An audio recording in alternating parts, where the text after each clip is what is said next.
Well, taking another person's life is a very serious thing.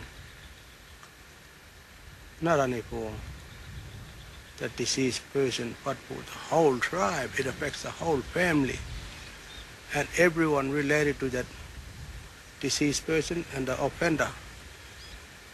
It's a concern for everybody. And that matter needs to be dealt with straight away. Not 2 days later, not 1 week later, not a year later, not 20 years later, but straight away.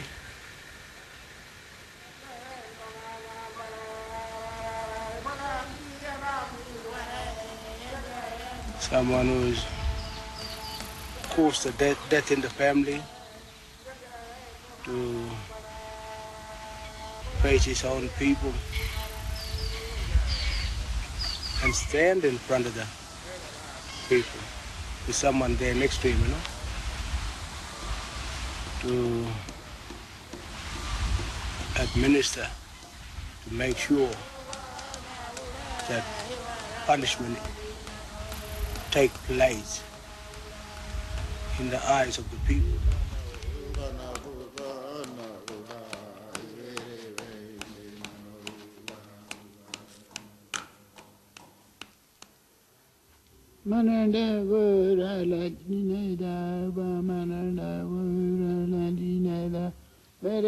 Ajo nyorojba ero mandajo ananda gora lanine jaba mananda go lanine jaba mereje yundu nyoroj bangolo yawuro manu bliana werwor garain bliana werwor garain bliana werwor garain. Then it's what we say, Yaurumanu. Punishment took place. And everyone in that community are happy and satisfied that he's passed through that tribal punishment. And then other communities hear that. And the word is, Nurul Yaurumanu. In other words, everybody is satisfied with the punishment that took place with that young fella or older fella, with that offender. We're not going to kill that man, spear him through the heart or spear him through the neck or wherever to get rid of him. Eye for an eye. No, that's not the case. The case is all about learning that young fella physically. It's a harsh punishment, but it means that this is a lesson for anybody who acts in that way. But you will receive these punishments to stop further violent crime in the community, serious crime. They forgive each other now, say sorry to each other. That's the last bit. They hug each other and shake hands or whatever that need to take place, and it's finished, not to be carried on. We're back to square one again.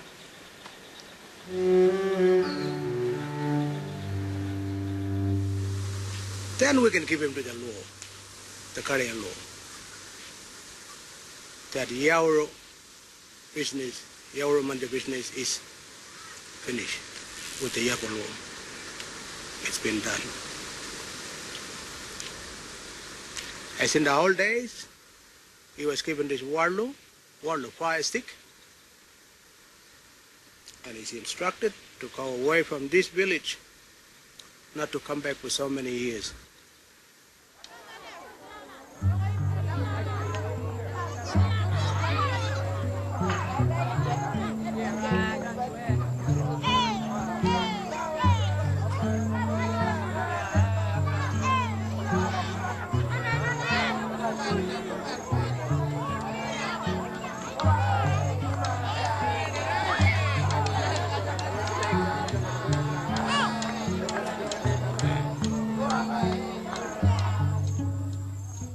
Aboriginal law is not just about punishing people when they do the wrong thing. It's the center of us in everything we do. It is with us, forming the guideline for our life, from when we're born to when we die.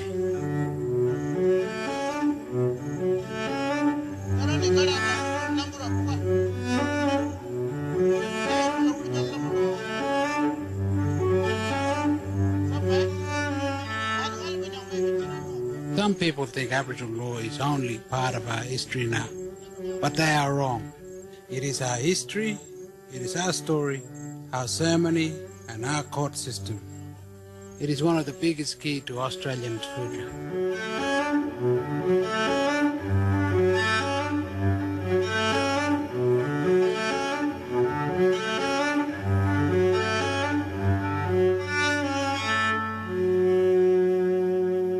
Kevin Rudd, this is a message for you. Now that you are our Prime Minister, we want you to support and encourage and strengthen our law, our culture, our customary ways, because we are being bogged down by your culture and it's weighing too much on us. We need your support, we need your help. For goodness sake, do something.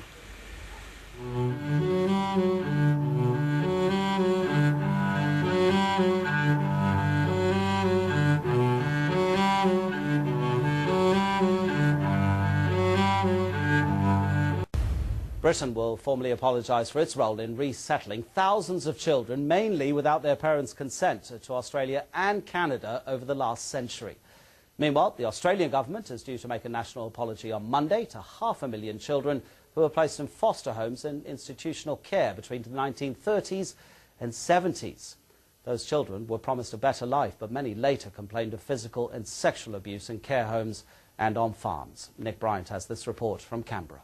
The story of the British child migrant shipped to Australia has been described as a shameful history of deceit, lies and official neglect. The children were commonly told they were orphans, only to find out decades later that their parents were still alive. Most were deported without the consent of their mothers and fathers. Sandra Anker was brought to Australia at the age of 6. Tricked into thinking she was embarking on a great adventure, she became a castaway of the British Empire. We've had a horrendous life. It took years and years of misery, of not knowing where we come from, who we were, being denied our birthright of being British. It's really, really been horrendous. At Parliament House in Canberra, the Australian government will say sorry to British child migrants on Monday morning, and that appears to have prompted a change of heart in London. On the eve of the Australian apology, Downing Street has indicated that Gordon Brown will say sorry as well, sometime in the new year after consulting with the victims. But they've already complained that he's been shamed into action by the Australians. It's a question we put to Britain's new High Commissioner in Canberra, Baroness Amos. I think we have all been shocked by this part of our history, and I think it's important that we're apologising now. It's over 20 years since the scandal was first uncovered, and over 7,000 British child migrants still live in Australia. For them, the planned apology is way overdue. Nick Bryant, BBC News, Canberra. Of abuse and neglect. Now there's a formal apology to 500,000 forgotten Australians. In other news this hour, the Australian Prime Minister Kevin Rudd has formally apologised to 500,000 people who suffered neglect or abuse as children in state care. Known as the Forgotten Australians, the children were put into institutions between the 1930s and 70s. Mr Rudd said Australia should look back in shame at the humiliations so many children endured, including thousands who were sent from Britain. Nick Bryant reports from Canberra. They were drawn to Canberra by the promise of a single word. Hundreds of forgotten Australians and former British child migrants, for whom the term abuse seems wholly inadequate in describing their early childhood experiences. Some 500,000 forgotten Australians were abused or neglected in children's homes from 1930 to 1970. And there are still some 7,000 surviving British child migrants who are victims of physical, psychological and often sexual mistreatment. Kevin Rudd wanted to apologise for what he called the evil they suffered in orphanages and institutions, and for being brought to Australia, often without their parents' consent. We come together today to deal with an ugly chapter in our nation's history. And we come together today to offer our nation's apology. To say to you, the forgotten Australians, and those who were sent to our shores as children without their consent, that we are sorry. This was a solemn national apology, but it's been so long coming that it felt as well like a national celebration, and certainly a moment of catharsis. I think it was beautiful. It's about time, and we got it, yes. So it's going to make a difference for you? We'll get over it. It'll be hard, but we'll do it. Sorry. The government, yeah, they took us as children, put us into care.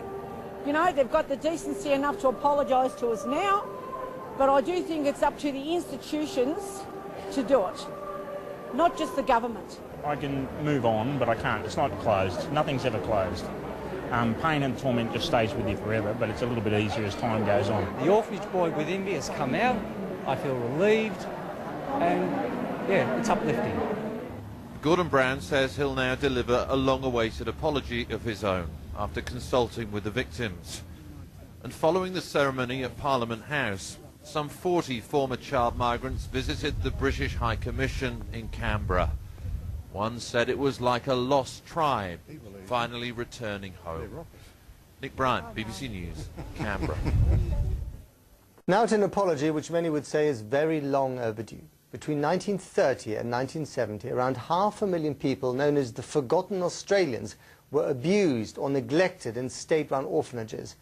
And today in Canberra, Prime Minister Kevin Rudd said that he was sorry for the childhoods lost. In a highly emotional ceremony, attended by many British citizens who were shipped out of their country, Rudd expressed his hope that the national apology would help heal the pain.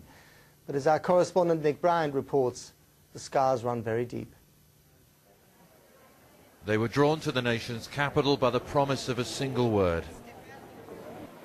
Hundreds of former British child migrants and forgotten Australians waiting just a few more minutes for an apology they believe is decades overdue. As children, many were victims of such appalling physical and sexual mistreatment that to describe it as abuse seems wholly inadequate. Many were told their parents were dead, only to find out decades later they were still alive. This did have the feel of a day of national atonement. We are sorry. Sorry that as children you were taken from your families and placed in institutions where so often you were abused.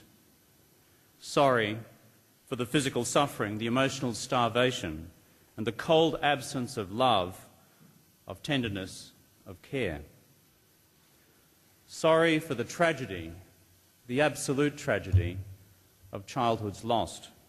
And his words were greeted with applause and release.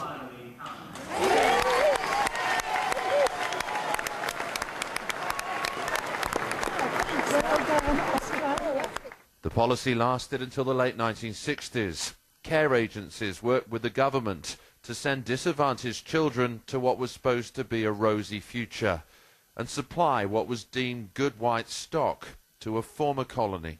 There's a strong belief that a rural society was somehow ideologically superior, that it led to greater health physically, but also spiritually, emotionally. These children would be better off, moved from inner cities in this country to rural environments overseas. Back in the UK, family members like Roy Stacey knew nothing of their siblings' plight. They're still mourning the years that were lost. I feel totally bitter because it was a stitch-up. I can't think of any other words for it. It was a stitch-up by the UK authorities and the Australian authorities and various institutions over here. This consultation process will culminate in an apology from Gordon Brown sometime in the new year, a second sorry, and perhaps some peace of mind. Nick Bryant, BBC News, Canberra. Well, taking another person's life is a very serious thing. Not only for the deceased person, but for the whole tribe. It affects the whole family and everyone related to that deceased person and the offender. It's a concern for everybody.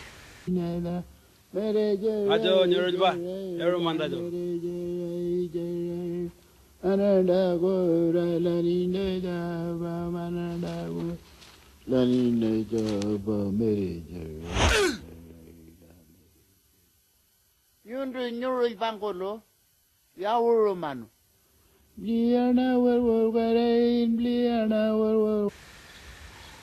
And that matter needs to be dealt with straight away. Not 2 days later, not 1 week later, not a year later, not 20 years later, but straight away.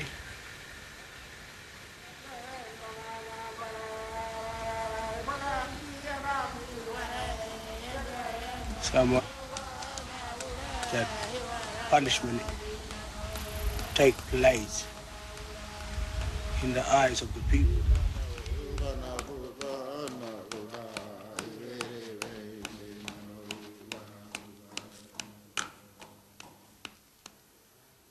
One